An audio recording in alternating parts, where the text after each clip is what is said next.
এই যে ম্যাডাম, কোনো কারণ ছাড়াই হাজার হাজার মানুষ যেমন আর্জেন্টিনা ফুটবল দলটাকে ভালোবাসে, ঠিক তেমনি ভাবে আমিও আপনাকে ভালোবাসতে চাই। আমি ম্যারাডোনার মতো সহজেই আপনার মনে জায়গা করে নিতে চাই। আমি হয়তো পাওলো দিবালার মতো সকলের ক্রাশ না, কিন্তু সার্জিও এগোরোর মতো আমি কখনোই আপনার জীবন থেকে হারিয়ে যাব না। আপনি আমাকে লিওনাল স্কালোনির মতো বিশ্বাস করতে পারেন, আমি কিন্তু ক্রিস্টিয়ান রোমেরোর মতো বিশ্বাসী। হয়তো আমি মাঝে মাঝে লাউতারো মার্টিনেজের গোল মিসের মতো ভুল করে বসবো, কিন্তু সাথে সাথে অ্যাঞ্জেল ডি মারিয়ার ফাইনালে গোল করে ম্যাজিক দেখানোর মতো ম্যাজিক দেখিয়ে আপনার মনকে খুশি করে দিই।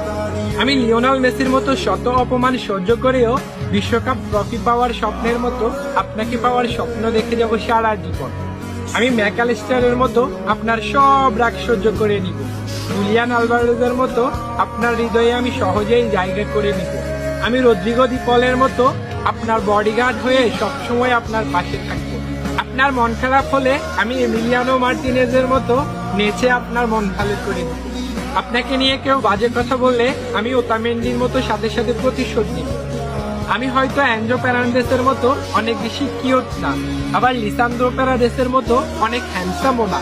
আমি হয়তো পাপু গমেজের মতোই রোগা, কিন্তু বিশ্বাস করেন আমি লিসান্দ্রো মার্টিনেজের মতোই লয়াল।